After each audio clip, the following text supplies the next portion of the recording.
Left 4 Dead 2 is a multiplayer survival horror first-person shooter that focuses a lot on gameplay and cooperation. There are many game modes, but people mostly only play campaigns and versus. So let's talk about the campaigns first since it's the simplest game mode. There's 4 difficulties that you can select: easy, normal, advanced, and expert. Each campaign is split into a few chapters, and to progress in the game, you basically need to move from point A to point B without dying. Some finales require you to pick up some gas cans and put it in some generators or whatever, or defend a place for a certain amount of time. There are a total of 14 campaigns. These are for Left 4 Dead 1 survivors, and these are for Left 4 Dead 2 survivors. Each campaign has a unique theme with different environments, and they represent the path of the survivors in chronological order. The enemies that can be seen everywhere are called the common infected. They are not strong on their own, but they can overwhelm you in numbers if you don't have teammates around. Zombies with a distinct appearance and characteristics are called the uncommon infected. Their features often match the environment, which helps increase the immersion quite a bit. For example, Jimmy Gibbs Jr. is only seen on the campaign Dead Center. The most threatening enemies are the special infected.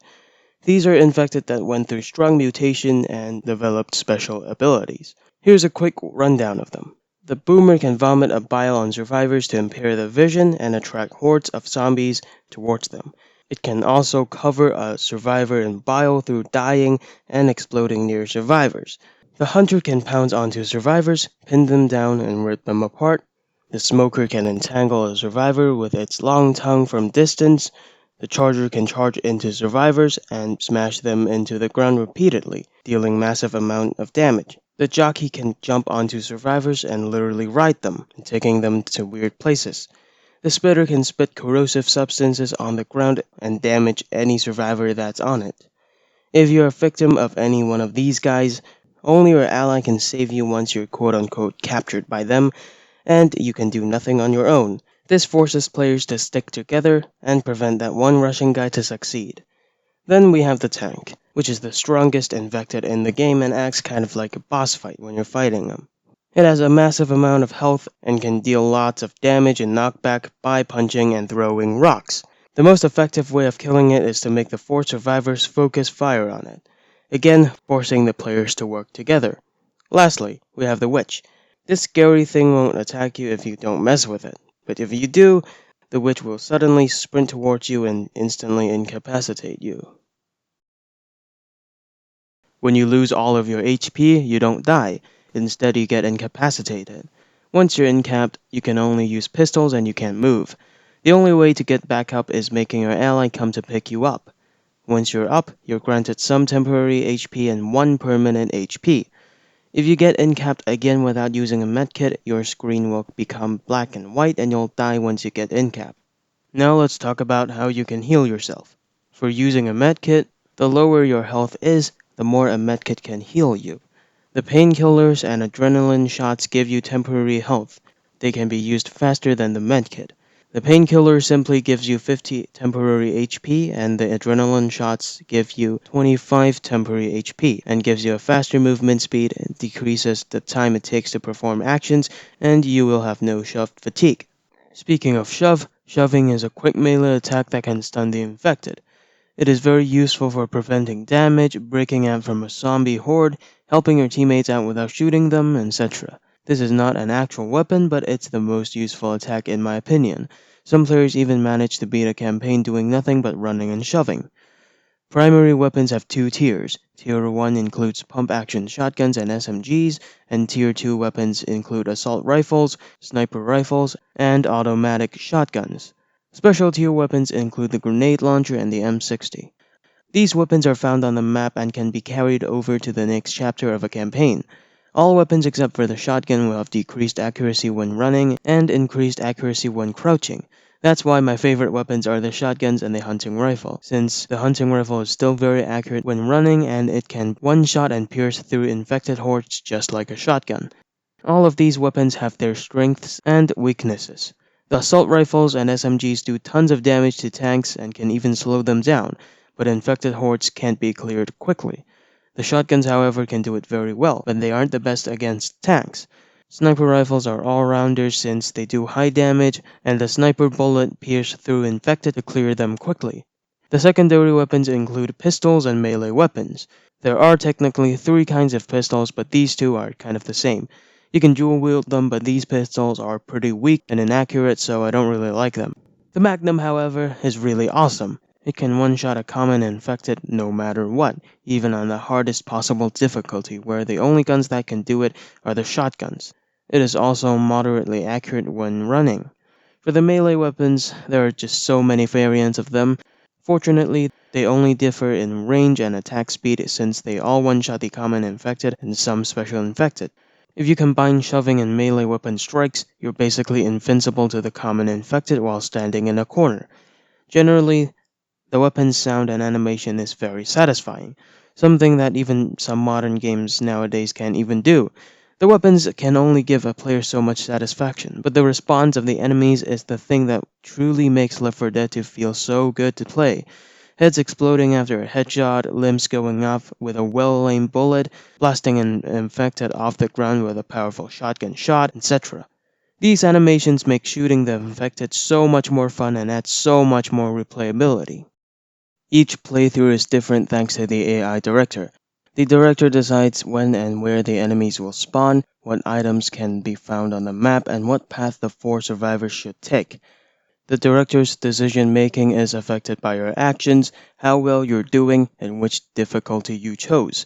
If you're low on health, the AI director may give you some pain pills or medkits on the map. If you're doing very well, he might spawn a tank to ruin your day. If there's only two or less survivors left, special infected will spawn less frequently. As you can see, the director increases the replayability of this game by so much. Combined with the awesome shooting and the amazing gore system, this game can literally never be boring, defeating the biggest weakness of this game genre. To make the game even less repetitive, custom mods and maps can be easily made and shared through the Steam Workshop. However, the quality of the mods can be a bit hit or miss. Sometimes you'll see some great visual additions to the game such as the cinematic mod and improved blood textures. Sometimes you'll see silly and fun mods such as the Fall Guy Zombies one and the Minecraft Zombies one. But sometimes you'll just see an anime character model with poor lighting. Even so, to be honest, this is the fun of installing mods, right? Since the mods are so easy to install, you can literally do whatever you want to the game. If you like mods that enhance the game, go and install it. If you want Bill to become a cute anime girl, go and install it. There's literally nothing stopping you. For me though, I like to play the game vanilla, so I'll just stick with that. Custom maps are also quite hit or miss, but it's probably expected and honestly, we should be grateful that they exist. Also, the dialogue between the survivors are done very well. It makes the survivors seem like actual humans helping each other out, giving the rare sense of warmth in the world full of danger. Oh, don't be an ass, Francis. The soundtrack and sound design is very well done as well. Different soundtracks will be played when you get to a safe room, encounter a tank, see a witch, etc. Each of the special infected even get their own music that is played in-game to notify the player. Apart from soundtracks, special infected have distinct grunts and sounds. This makes the survivors more aware of their surroundings and adds some immersion. Now let's talk about the versus game mode. The versus game mode requires two teams of players. One team plays as the survivors and the other plays as the special infected, and they switch sides after a round. That means that for a 4-chapter campaign, you need to play 8 rounds. Infected gameplay can be fun if your team can organize and carry out a massive attack each time, but these moments are few and far between. Oftentimes you just spawn, do 2 damage, and die, and then just repeat again and again.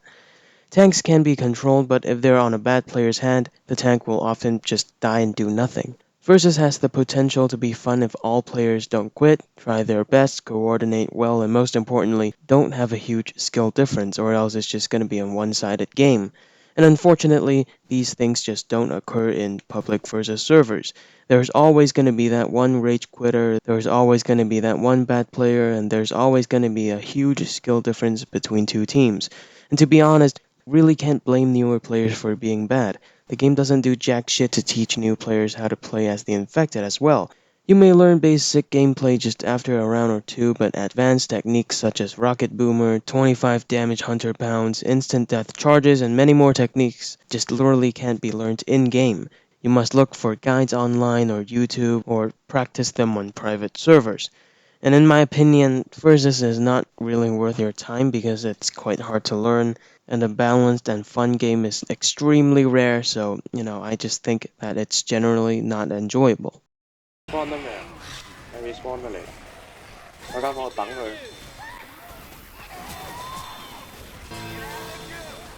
So, Left 4 Dead 2 may not be an excellent PvP game, but it's an extremely polished PvE game. The great gameplay and the cooperative nature of this game makes it a very good game to play with friends. Campaigns also offer a more casual and less competitive environment. You won't be easily dragged down by your friend who has just bought the game.